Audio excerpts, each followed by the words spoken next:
Partons à la rencontre de Stéphane qui vient nous présenter le début de travail de son projet de réseau sur les chemins de fer espagnols. Bonjour et bienvenue dans LF Modélisme, c'est de suite.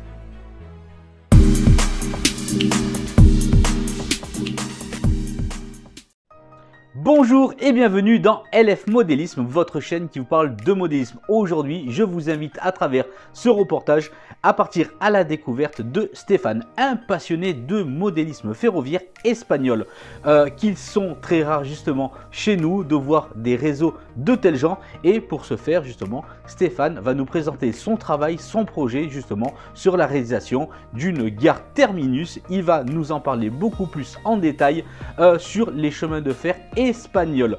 On va voir ça avec impatience et découvrir le travail de Stéphane.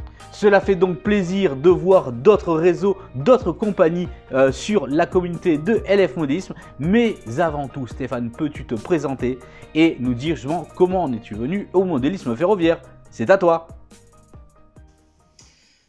Bonjour Loïc et bonjour à toute la communauté d'LF Modélisme. Voilà, je me présente, je m'appelle Stéphane. J'ai un petit accent qui certainement doit se repérer, qui me trahit, je pense, un petit peu. C'est que je suis originaire du sud-ouest de la France, dans le département de l'Ariège. Je vis dans un gros village qui est situé à une cinquantaine de kilomètres au sud de Toulouse, qui s'appelle Saverdun, où je fais bon vivre, très agréable. Je suis passionné de modélisme ferroviaire, mais j'ai une particularité aussi, c'est que je pratique, donc certes, pendant mes heures de temps libre, le modélisme, mais je baigne dans le train aussi pendant mes heures de travail, puisque je travaille dans une grande entreprise de chemin de fer, nous allons dire française, où je suis agent circulation. Donc je travaille dans les gares, tout ce qui est partie aiguillage, cantonnement des trains, une circulation ferroviaire dans plusieurs gares qui sont situées sur la ligne qui va de Toulouse à la Tour de Carol et Barcelone. Alors je travaille essentiellement sur le département de l'Ariège, mais un petit peu aussi sur quelques gares situées plus près de Toulouse sur cette ligne-là. Donc voilà, je dirais que le train est très présent. Il n'y a pas que le train quand même, j'ai une deuxième passion qui sont certainement liées à mes origines, c'est que voilà, je suis passionné par l'Espagne, j'ai la chance d'y habiter pas très loin, donc on y va assez régulièrement en famille, j'y ai quelques attaches aussi et voilà, c'est l'essentiel de mes passions. Bon évidemment, cette vidéo est tourné essentiellement vers le modélisme ferroviaire, mais vous allez voir pas que.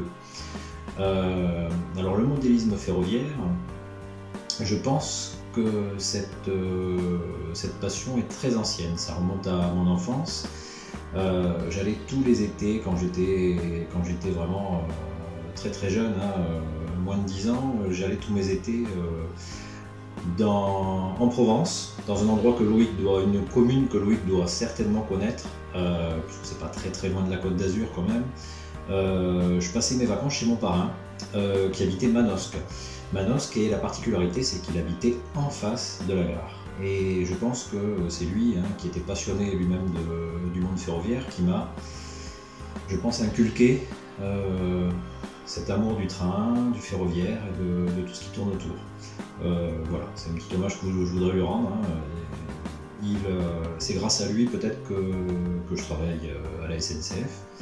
Il n'était pas cheminot du tout, mais c'est certainement grâce à lui que ce virus-là m'a été inculqué. Et voilà, je voulais le remercier sous forme d'un petit clin d'œil. Voilà.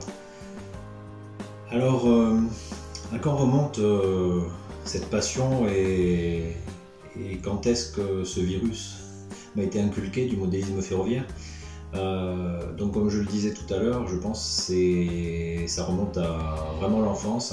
J'ai le souvenir à l'âge d'une dizaine d'années que mes parents ont commencé à m'acheter un coffret de train miniature à l'échelle H0, HO. C'était un coffret de marque Lima. Alors évidemment, c'était vraiment des coffrets basiques, mais avec certainement, j'ai plus le souvenir, mais un ovale de voie et quelques wagons. C'était même, je crois, une locomotive d'origine allemande, mais ça pour moi c'était un détail. Donc ça remonte à cette époque-là. Et depuis, le virus ne s'est jamais arrêté. Hein. J'ai eu une deuxième locomotive Jouef ensuite. Mon père m'a trouvé une planche de contreplaqué et puis c'était parti. Il y avait un ovale de voie, quelques aiguillages, des maquettes, Jouef essentiellement. Et voilà. Et depuis, ça ne s'est jamais arrêté. Merci Stéphane, merci à toi pour cette sommaire présentation de toi-même. Mais dis-moi, est-ce que tu aimes collectionner les modèles, étant donné que tu pratiques justement le modélisme ferroviaire donc espagnol, et surtout ton expérience en tant que modéliste, si tu peux nous en apporter quelques précisions, et le principal, ton réseau également, si tu peux nous le présenter, nous en parler. C'est à toi s'il te plaît. Alors j'ai commencé assez sérieusement à collectionner vraiment de manière régulière et assidue lorsque j'ai eu une vingtaine d'années, un peu plus de 20 ans. J'avais fini mes études, j'étais sur le point de finir mes études évidemment entre les boulots d'été qu'on pouvait trouver et puis après les premiers emplois, j'ai eu la chance d'avoir un petit peu d'argent. À cette époque-là, j'étais encore célibataire, donc je pouvais consacrer un peu plus d'argent. J'avais pas de famille qui, on va dire, détournait un petit peu mon attention. Et donc, j'ai commencé à collectionner du matériel. Alors, je suis pas un gros collectionneur, puisque on va dire une petite trentaine d'années. Hein, là, j'en suis actuellement à, je dirais, une vingtaine de locomotives. Petite 30-40 voitures voyageurs et 50-60 wagons. Donc c'est pas non plus une collection incroyable, mais voilà, je suis assez content de cette collection-là. Elle a une particularité, c'est que je me suis concentré sur un type de matériel et sur une compagnie. Comme je l'ai dit tout à l'heure, je suis passionné donc, de modélisme ferroviaire. Et ma seconde passion est un amour presque inconditionnel et surtout une curiosité pour découvrir l'Espagne. Voilà, c'est un pays que j'apprécie énormément. Je me sens très français puisque voilà, mon père est français. Mais voilà, j'ai deux cultures, ma mère est espagnole, j'ai de la famille et voilà, je suis vraiment très attiré par ce pays-là. Et j'ai voulu allier les deux. J'ai décidé de collectionner du matériel espagnol, de la Renfe. Depuis donc cette époque-là, je n'ai jamais arrêté. Et depuis environ 5 ans, l'idée m'est venue de créer un réseau dans une partie d'une chambre d'appoint dans laquelle je me trouve. Alors le premier réseau a été trop vite construit, mal ficelé, je dirais, et il a fallu que malheureusement que j'abandonne parce que voilà, c'était très très mal préparé. Et là, on va dire que depuis 1 an et demi, j'ai étudié un autre projet, plus longuement, plus précisément. Ça m'a permis un petit peu de remodeler ma collection puisque je me suis orienté vers une époque alors qu'au départ j'avais collectionné du matériel vraiment de toutes les époques et donc en revendant, en rachetant du matériel, j'ai pu me créer une collection beaucoup plus homogène. Et donc à l'heure actuelle, ça fait donc environ 1 an et demi que j'ai démarré un réseau qui est une gare terminus le long d'un mur de la pièce que je présenterai après peut-être, et qui représente donc une gare terminus comme je disais, ce qui a l'avantage de permettre beaucoup de manœuvres. C'est un peu le thème du réseau en fait, hein, j'aime beaucoup les manœuvres. Et donc cette maquette elle est composée de 3 modules, pas du tout normalisés puisque je pense que je présenterai un petit peu la forme de la gare. Et des modules, vous verrez qu'il est adapté plutôt à la pièce, et la pièce est assez biscornue. Et donc les modules ne sont pas normalisés. Mais pourquoi 3 modules? C'est que ça me permettait tout simplement de pouvoir travailler plus facilement et séparément surtout. Ces modules-là, alors ils sont connectables et déconnectables relativement facilement. La longueur totale de la gare, c'est environ 3,50 m et la largeur, ça varie entre 50 cm et jusqu'à 65 cm pour le plus large, ce qui permet de travailler relativement facilement.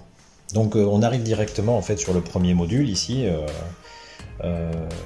Ce module-là est en construction, donc voilà, il n'y a pas de décor, la voie est posée.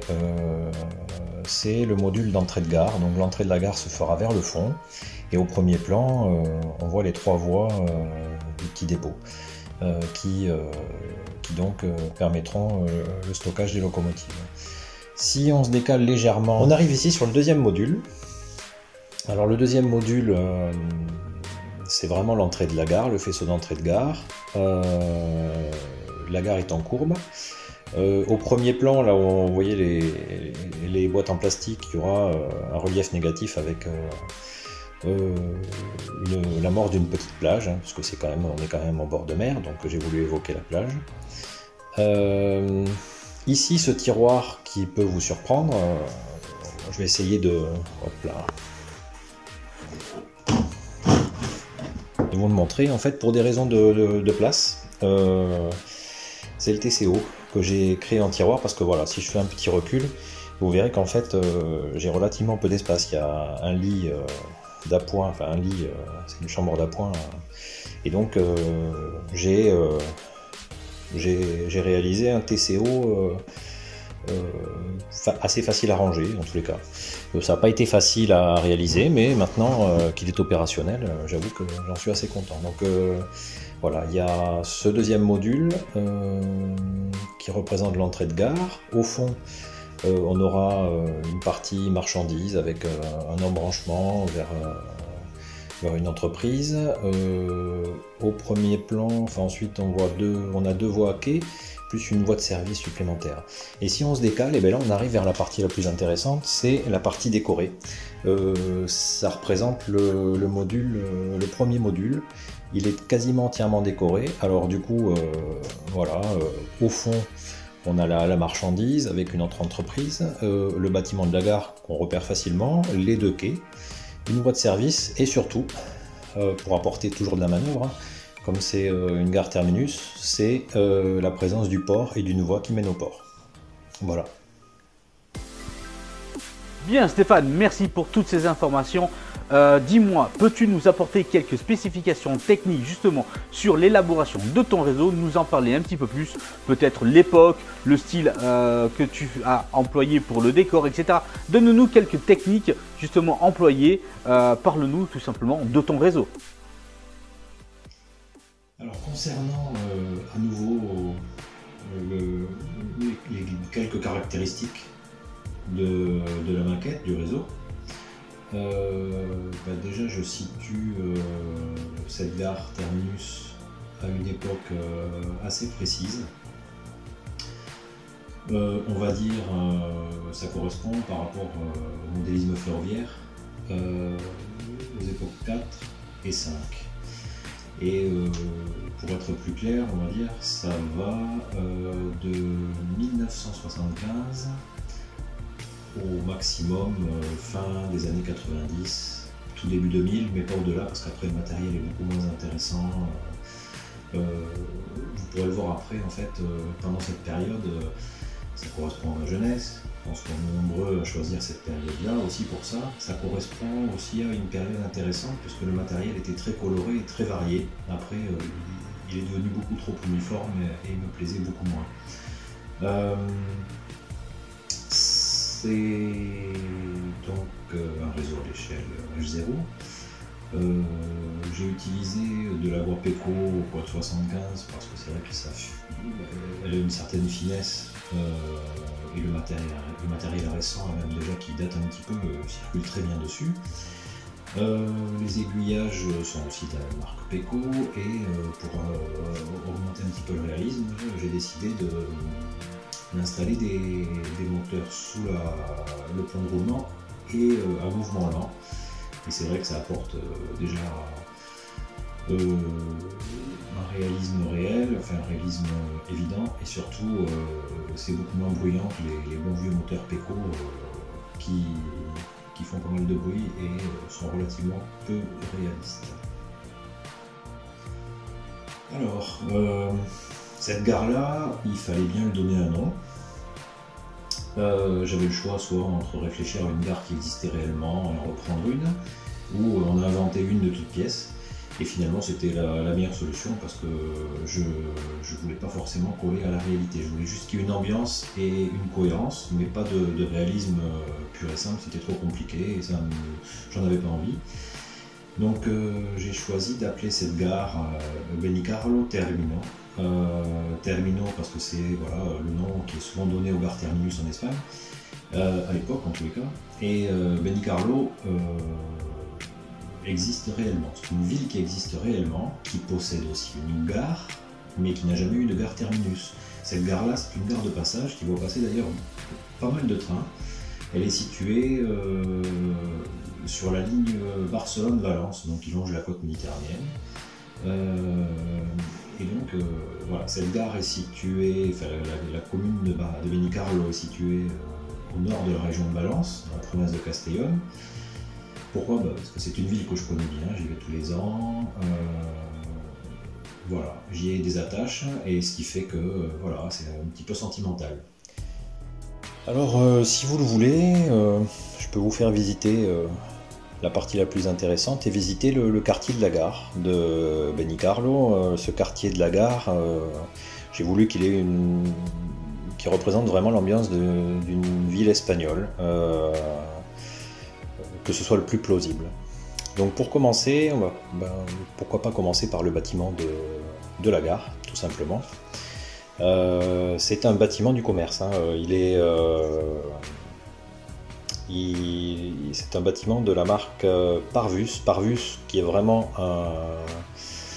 un artisan espagnol que je recommande énormément, qui travaille avec de la découpe laser, des maquettes en carton en découpe laser. J'ai déjà vu sur ta chaîne Loïc, j'ai bien compris que tu étais aussi je sais pas, un fervent partisan, mais en tous les cas que tu étais adepte de ce type de maquette. Et ben, moi aussi, en fait, c'est vraiment très très agréable à monter. Et cet artisan espagnol a une gamme très riche, vraiment très riche de matériel. C'est une gare donc qui correspond à la zone géographique, hein, de la commune que je souhaite représenter. J'ai fait un aménagement intérieur, alors je ne sais pas si on va pouvoir le voir, je vais essayer d'être le plus... pas trop tremblé, on va dire.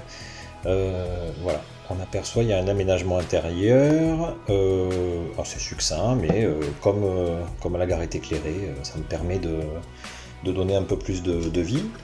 À côté, ici, c'est le petit bâtiment qui correspond aux toilettes publiques, hein, de la gare. C'est aussi un bâtiment de chez Parvus.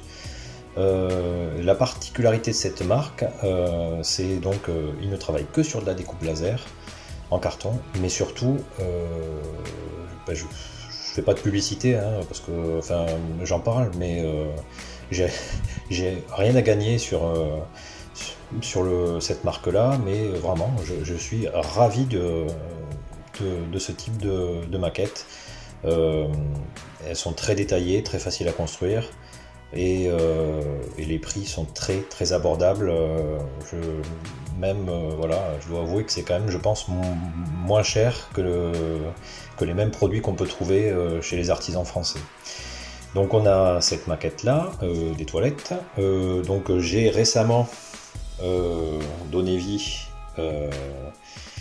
Ok, on voit ici un bar, hein, qui est installé. C'était souvent le cas en Espagne, et c'est encore le cas, hein. Même la vraie gare de Benicarlo possède encore un bar. Alors voilà, hein, même des gares de taille relativement modeste en avaient. Ensuite, là on se dirige vers les voies de service. Alors les voies de service avec notamment ce bâtiment. Alors là, par contre, ce bâtiment, je l'ai créé de toutes pièces. C'est un bâtiment fait en carton essentiellement.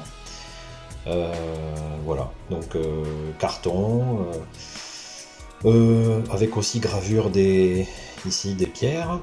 Toujours sur le côté ici, et pour clôturer, après on passe au deuxième module, vous voyez, c'est pareil. C'est un bâtiment totalement fait en carton et fait main, hein, fait maison, voilà. au niveau du coût, c'est relativement limité. Et on arrive quand même à avoir des détails, c'est-à-dire que j'ai gardé des grappes, par exemple, les échelles, ce sont d'anciennes maquettes très anciennes, et plutôt que de jeter, je garde. Alors, des fois, on ne se sert pas forcément de tout, mais finalement, ça apporte de la vie. Ensuite, pour commencer la rue derrière la gare, ces deux bâtiments-là, ce sont des bâtiments de chez toujours Parvus, hein, ça forme un fond de décor.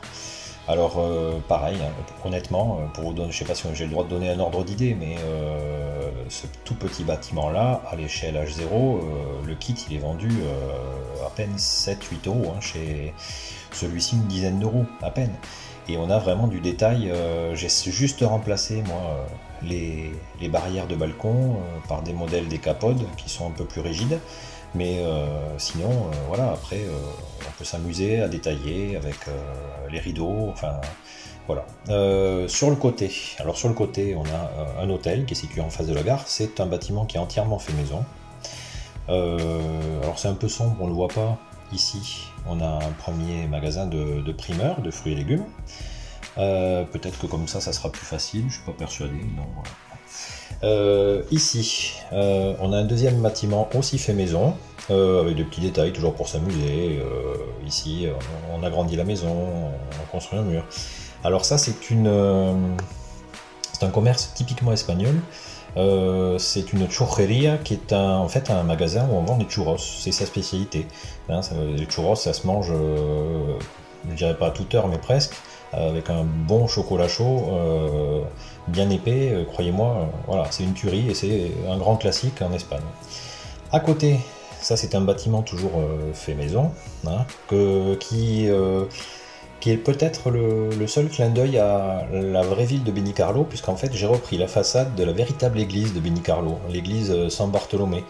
J'ai mis un peu de temps, il a fallu que j'étudie comment fabriquer par exemple les piliers torsadés, cette partie-là, et en réalité en fait j'ai utilisé de la pâte à modeler qui durcit en la cuisant, et du carton et du bois pour certains éléments. Et bon, le résultat n'est pas parfait, hein, honnêtement, mais il me convient. Après, ici par exemple, ces deux palmiers que j'ai remodelés, ce sont des palmiers achetés sur des sites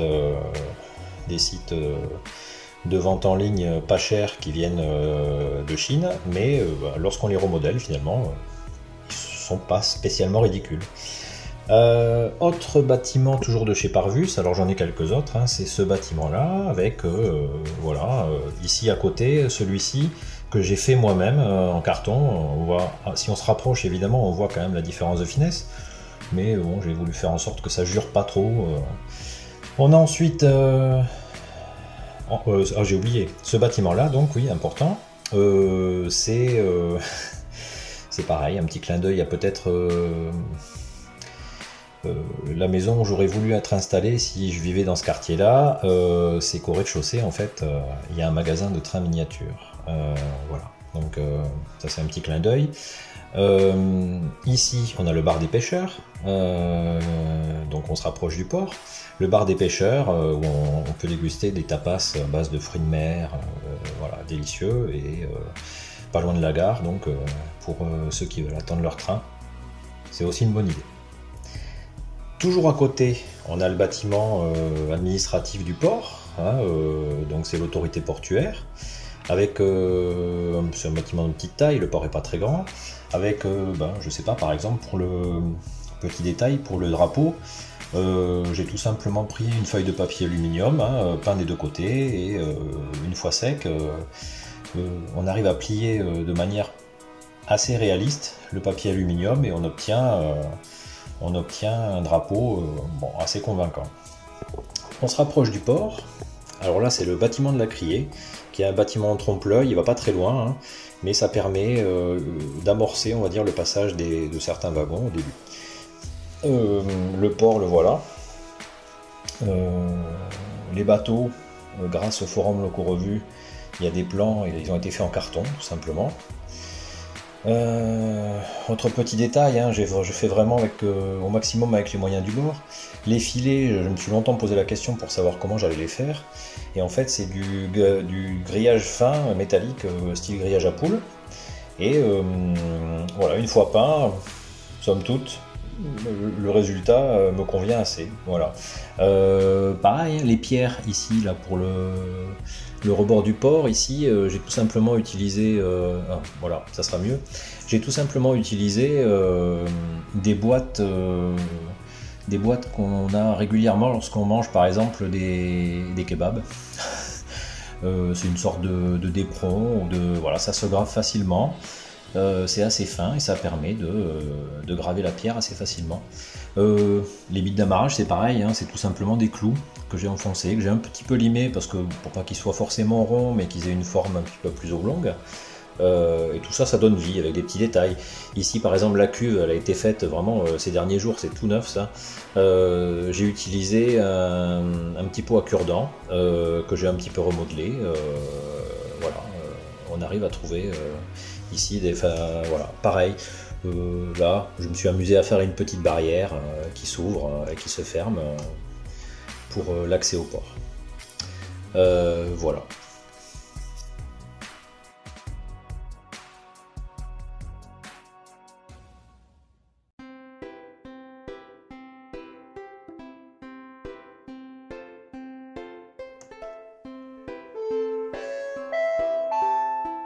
Atención, por favor. Señores clientes, les recordamos que según normativa legal vigente, no está permitido fumar en el recinto de la estación.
Après, concernant le matériel. Concernant le matériel roulant, j'espère que vous pourrez le voir sur les vidéos. Je n'ai pas particulièrement de préférence. J'aime beaucoup le matériel diesel. J'ai commencé ces dernières années à me diversifier, à avoir du matériel électrique.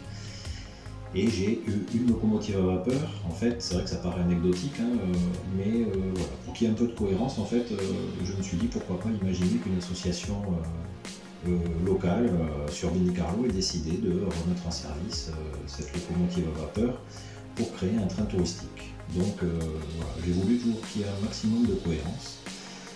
Et alors le matériel de la Renfe, des chemins de fer espagnols, est assez varié.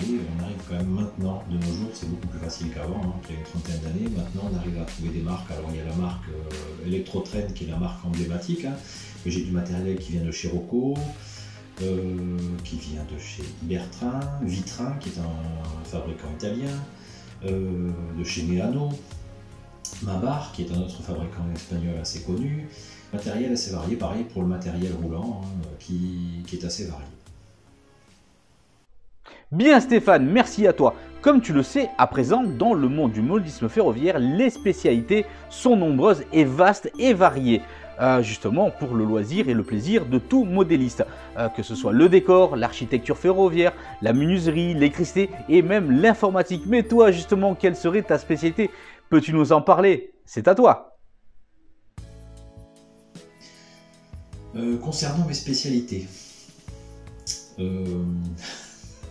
c'est déjà un petit peu plus délicat. Alors déjà peut-être Loïc, avant de parler des spécialités, ce que j'aimerais faire c'est te parler de ce que j'aime le moins, vraiment ma bête noire, là où je suis très mauvais, et je le sais, c'est tout ce qui est la partie électrique, câblage électrique et soudure. Je suis très mauvais, ça ne me plaît pas vraiment. Malheureusement c'est indispensable avant d'arriver, donc je le fais, mais vraiment je pense que c'est loin d'être parfait. J'essaye de faire au mieux. Voilà, mais malheureusement c'est vraiment ce que je déteste le plus et ce que je maîtrise le moins. Après, j'utilise beaucoup YouTube avec les tutos ou les idées que je peux piocher à droite à gauche, notamment sur ta chaîne. Et après, là où j'ai plus de facilité et je pense être un peu meilleur quand même, c'est toute la partie décoration et aménagement du décor. J'essaye d'utiliser au maximum, de faire au maximum par moi-même. Hein, après, quand je vais présenter un petit peu le module qui est terminé et les éléments, ben voilà, je vais essayer de vous montrer que j'utilise des maquettes du commerce, mais pas seulement. J'essaye vraiment pour des questions de coût, mais pas que, hein, pour le plaisir de faire par soi-même, d'utiliser de la matière première au maximum.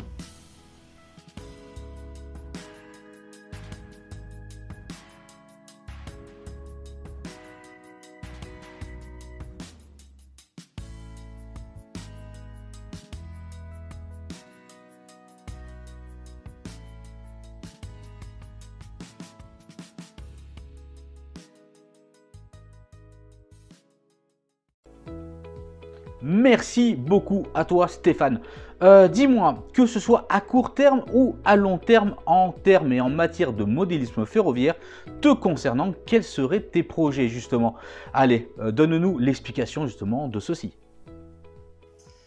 Alors Loïc, concernant mes projets, à court terme, ça va être de commencer le décor du deuxième module. Le premier, on peut dire, est quasiment terminé. Ça c'est les projets à court terme, j'en ai pour plusieurs mois de travail, j'en ai conscience. Pour ce qui est des projets à moyen terme, court ou moyen terme, comme j'ai une centrale digitale vraiment d'ancienne génération, c'est peut-être passer à la Z21 de chez Rocco, parce que j'en suis, voilà, c'est une marque dont je suis content, mais rester sur du basique, donc là peut-être changer de centrale. Et après, à plus long terme, mais ça va falloir négocier avec mon épouse, c'est m'étendre dans la pièce. Alors, les enfants grandissent, donc je vais peut-être libérer un peu d'espace, notamment des meubles, et peut-être envisager dans les années à venir, mais ça c'est sur du long terme, de rajouter des modules et agrandir le réseau.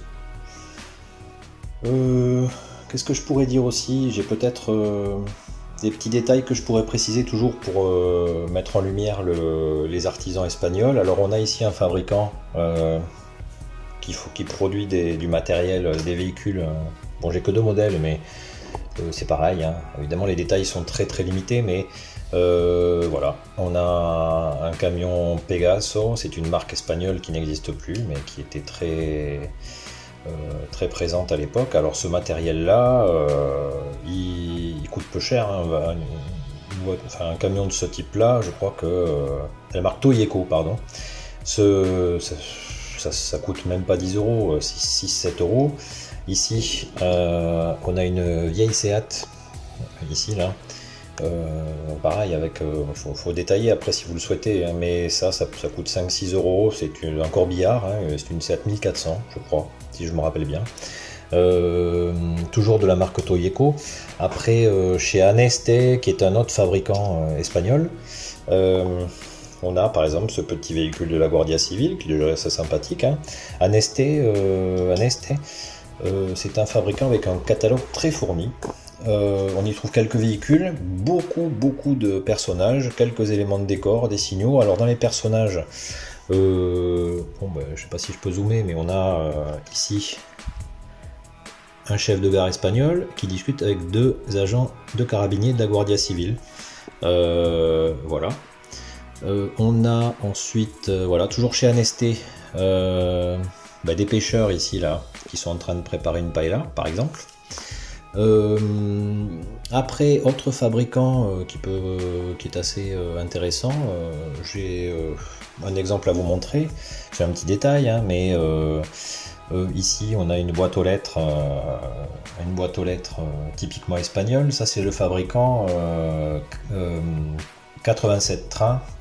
Je le dis à la française, excusez-moi, mais voilà, qui fabrique donc toute une gamme d'éléments de décor. Il fabrique aussi dans son catalogue des signaux. Voilà, il a un catalogue assez fourni lui aussi.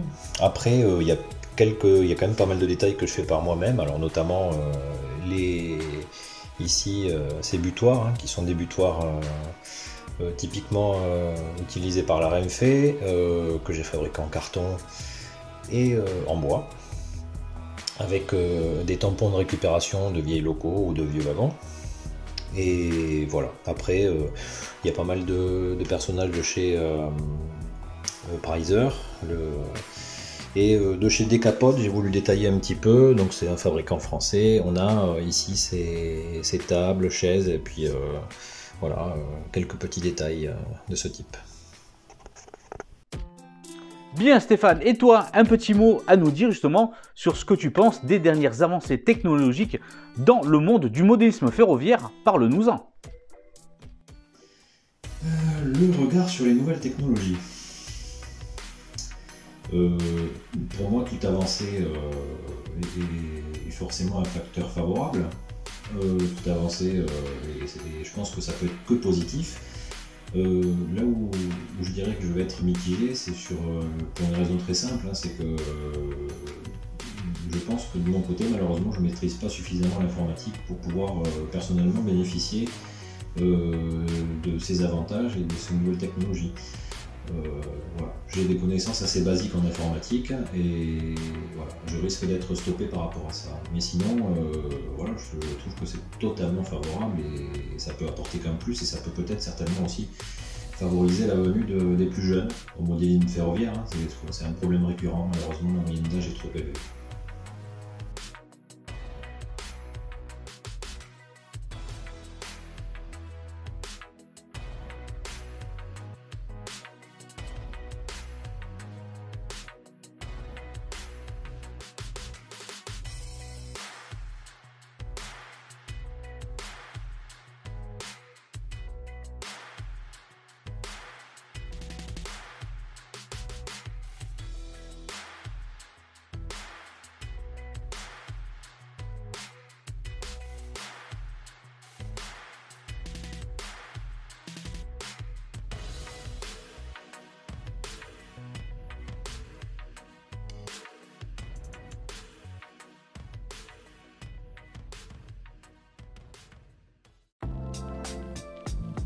Stéphane, et dis-moi également, que penses-tu également des avancées dans le monde numérique digital aux dépens de l'analogique? Toi, t'en penses quoi justement?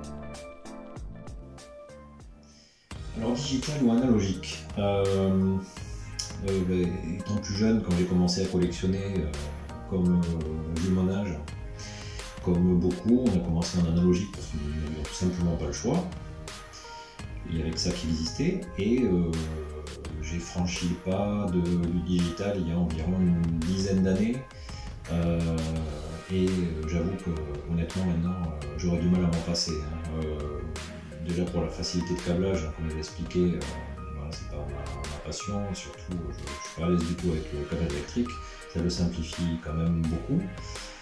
Et surtout c'est la dimension, voilà, il y a plus de réalisme, avec une machine sonorisée n'en parlons pas. Voilà, je pense que clairement je ne reviendrai pas en arrière.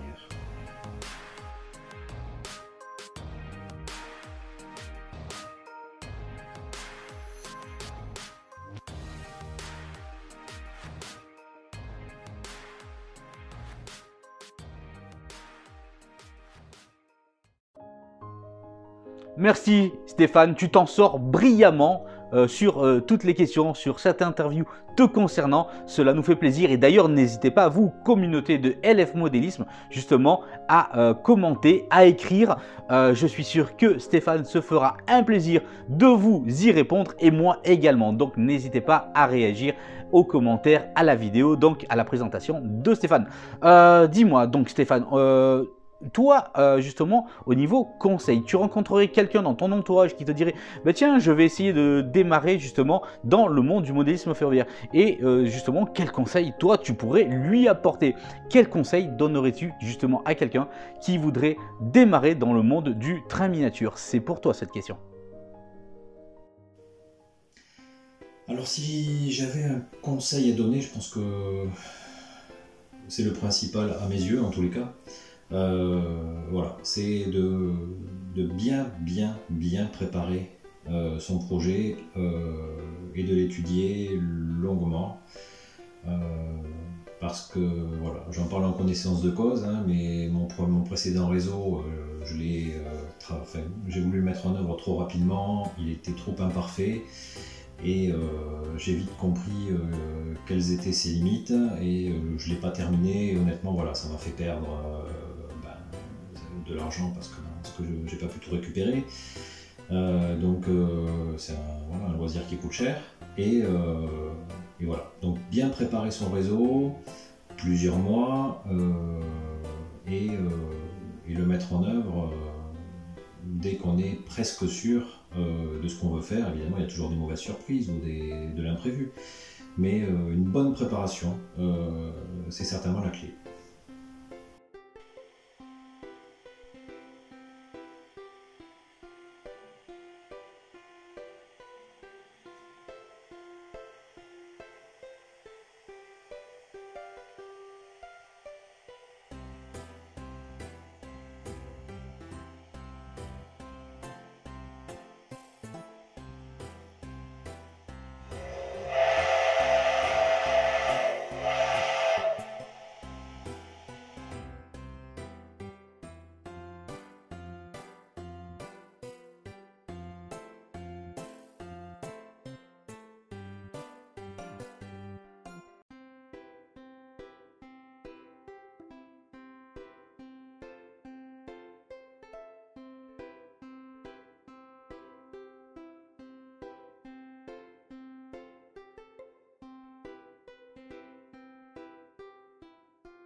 Merci à toi Stéphane. Tiens, dis-moi justement, tels que justement les réseaux sociaux et les chaînes YouTube que l'on peut rencontrer dans le monde vaste justement du modélisme ferroviaire, justement toi, quel regard portes-tu justement sur les réseaux sociaux, sur les tutos que l'on peut trouver, les vidéos informatives? Toi, t'en penses quoi de tout ça? Les réseaux sociaux en général pour le modélisme ferroviaire. On t'écoute. Ce que je pense des réseaux sociaux concernant le modélisme ferroviaire, que du bien. Pour le reste, évidemment, c'est pas le sujet, mais c'est un peu différent.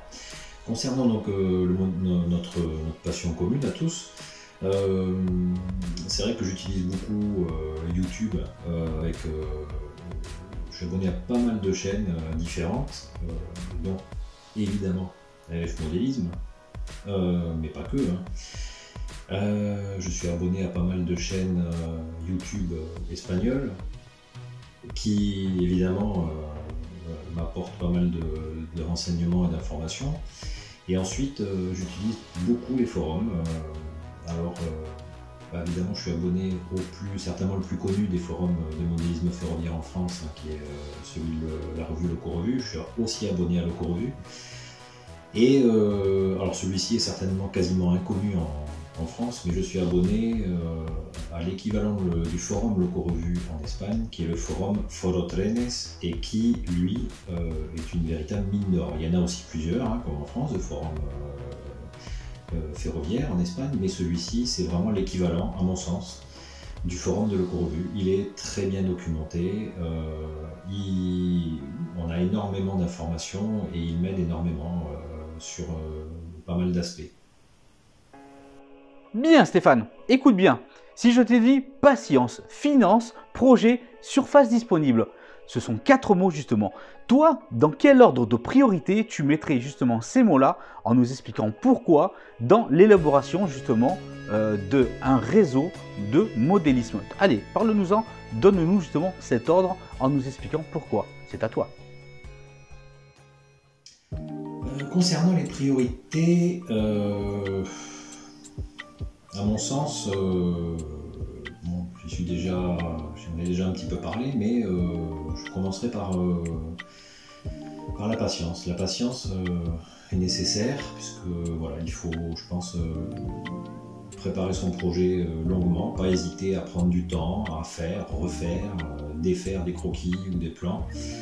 Et voilà, être patient, c'est la clé. De toute manière, même tout au long de la construction d'un réseau, la patience est la clé. Hein. C'est une qualité, je pense, qu'il vaut mieux avoir. Ensuite, après la patience, je dirais que le projet peut se lancer, et ce qui peut être lié au projet, c'est l'espace disponible. Les deux vont être liés, hein. On va créer ou mettre en place notre projet en fonction de l'espace qu'on pense pouvoir obtenir et dont on dispose. Et en dernier, pour moi, c'est l'aspect financier, puisque certes, c'est coûteux, hein, il ne faut pas se mentir, mais voilà, vu que un projet s'étale sur plusieurs années, on peut réussir à étaler les dépenses aussi sur plusieurs années. Voilà, on n'est pas obligé d'acheter tout d'un coup, fort heureusement, parce que sinon, de toute manière, malheureusement, on serait peu nombreux, on serait encore moins nombreux à pratiquer le modélisme.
Super, merci à toi Stéphane justement d'avoir réagi, d'avoir justement commenté, répondu à toutes les questions.